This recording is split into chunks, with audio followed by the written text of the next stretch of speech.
प्राकृतिक खेती है किसानों का भविष्य।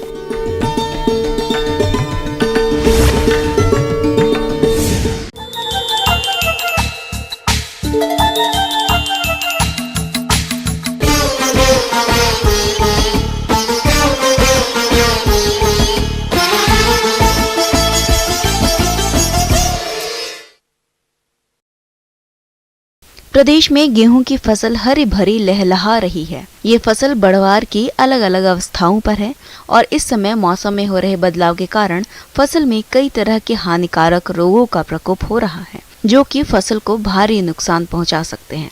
इसलिए फसल को इन रोगों से बचाना जरूरी है। तो इसके लिए किसान कौन कौन से उपाय को अपनाएं, इस बारे में बता रहे हैं कृषि विज्ञान केंद्र जिला शहडोल के कृषि वैज्ञानिक डॉक्टर बृजकिशोर प्रजापति।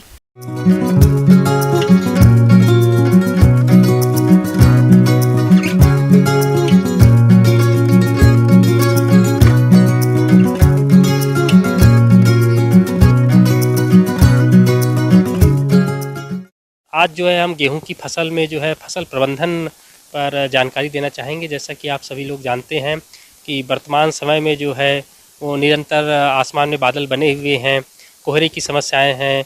इसके कारण जो है गेहूं की फसल में विभिन्न प्रकार की बीमारियां आने की संभावनाएं जो है निरंतर बनी हुई है।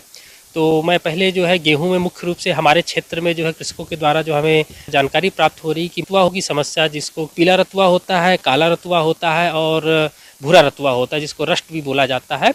तो मुख्य रूप से मध्य भारत में जो होता है काला रतुआ और भूरा रतुआ की समस्या सबसे अधिक देखने को मिलती है।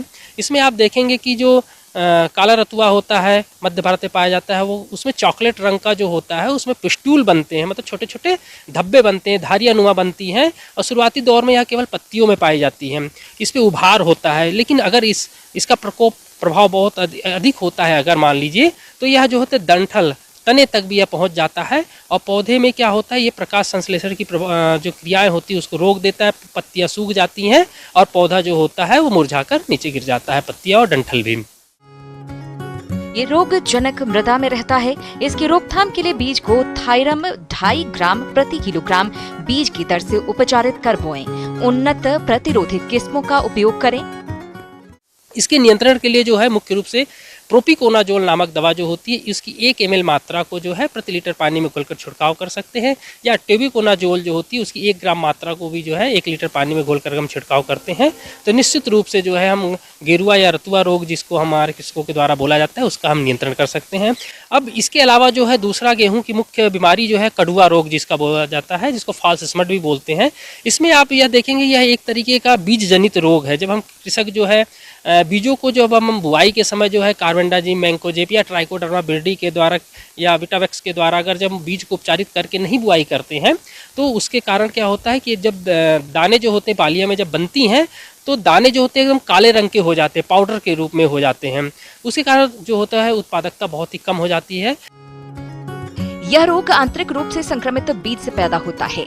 इसका रोग जनक एक कवक अस्टिलैगोसेजिटम प्रजाति ट्रिटिसाई होता है, जो कि बीज के भ्रूण भाग में छिपा रहता है तथा संक्रमित बीज ऊपर से देखने में बिल्कुल स्वस्थ बीजों की तरह ही दिखाई देता है।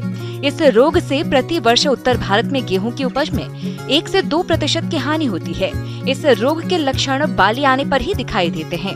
रोगी पौधों की बालियों में दानों की जगह रोग जनक के रोग कंड यानी स्पोर्स काले पाउडर के रूप में पाए जाते हैं, जो कि हवा से उड़कर अन्य स्वस्थ बालियों में बन रहे बीजों को भी संक्रमित कर देते हैं। इस प्रकार रोग आगे आने वाली फसल में पहुंच जाता है। तो इसके नियंत्रण के लिए किसान भाइयों आपको हम बताना चाहेंगे, कभी भी जब बुआई करनी हो तो निश्चित रूप से हम बीज को उपचारित कर ही बुआई करें। गर्मी के दिनों में जो है हम गहरी जुताई जरूर करें। और जो जैसे हम अगर जैविक के रूप में है तो जैविक में जो है ट्राइकोडर्मा बिर्डी की जो है 4 ग्राम मात्रा को जो है प्रति केजी बीज को उपचारित कर ही हम उपयोग में करें। या अगर रासायनिक दवाओं में जाते हैं तो कार्बेंडाजिम मैंकोजेब के साथ जो होता है उसकी 2 ग्राम मात्रा को जो है प्रति केजी बीज को उपचारित करके लगाएं। इसके अलावा जो होती है कल्चरल मेथड भी होता है, जिसे पारंपरिक विधि भी होती है, जिसमें अगर जिन पौधे की बालियाँ अगर आपको इस तरीके से काले रंग की दिखाई देती हैं तो उसको पन्नी में ढककर उसको तोड़ लें और किसी गड्ढे में जला दें या उसको गड्ढे में जो है गाड़ देते हैं। इससे क्या होगा, उसके जो स्पोर है वो उड़ेंगे नहीं हवा में और दूसरे जो गेहूं की किस्में हैं या अन्य जो क्षेत्र में है उस पर इसका प्रभाव कम देखने को मिलेगा। और अगर खड़ी फसल में कड़ुआ रोग हमें अगर दिखाई देता है तो इस समय जो होता है ट्यूबिकोनाजोल जो नामक दवा है उसकी 1 ग्राम मात्रा को जो है प्रति लीटर पानी में घोलकर हम छिड़काव कर सकते हैं और हम निश्चित रूप से कड़ुआ रोग को बचा सकते हैं। अब मुख्य रूप से जो गेहूं की फसल में तीसरी बीमारी है वह है पाउडरी मिल्ड्यू भी है कई क्षेत्रों में देखने को मिल रहा है, क्योंकि वर्तमान समय में जो है कोहरे छाए हुए हैं, बादल लगा हुआ है, पानी की भी समस्या है, तापमान कम है। तो आप देखेंगे इसकी पहचान बहुत आसानी से आप कर सकते हैं कि पत्तियों पे जो होता है सफ़ेद पाउडर आपको देखने को मिलेगा या कई बार तने पर भी जो है सफ़ेद पाउडर आपको देखने को मिलेगा। और यह क्या होता है, अगर इसका प्रभाव अधिक होता है तो यह पीले रंग का होने के बाद जो है पौधे को पूरा मुरझा देता है और इसके कारण जो है उत्पादकता कम हो जाती है। तो इसके नियंत्रण के लिए मुख्य रूप से किसान भाइयों घुलनशील सल्फर की जो है 2 ग्राम मात्रा को जो है प्रति लीटर पानी में लेकर आप छिड़काव कर सकते हैं, या प्रोपिकोनाजोल नामक दवा जो होती है उसकी 1 ml मात्रा को जो है प्रति लीटर पानी में अगर घोलकर छिड़काव करते हैं तो निश्चित रूप से जो है हम हमारा जो पाउडरी मिल्ड्यू बीमारी है उसका भी नियंत्रण कर सकते हैं। तो किसान भाइयों हमारे द्वारा बताई गई जो भी वैज्ञानिक तकनीकी है उसमें जो पारंपरिक विधियाँ भी हैं, जैविक विधियाँ भी, अगर समन्वित रूप से इन सभी विधियों को अपनाते हैं तो निश्चित रूप से जो है लागत भी कम आएगी और हमारे कृषकों को जो कीट बीमारियों का नियंत्रण करके जो है हम उत्पादकता जो है अधिक से अधिक प्राप्त कर सकते हैं। धन्यवाद। किसान भाइयों, अभी तक आपने खेती से जुड़ी हुई कुछ उपयोगी जानकारियां देखी। अब लेते हैं एक छोटा सा ब्रेक, जल्द लौटेंगे और कार्यक्रम में आगे भी है खेती बाड़ी से जुड़ी हुई महत्वपूर्ण जानकारियां, तो बने रहिए हमारे साथ।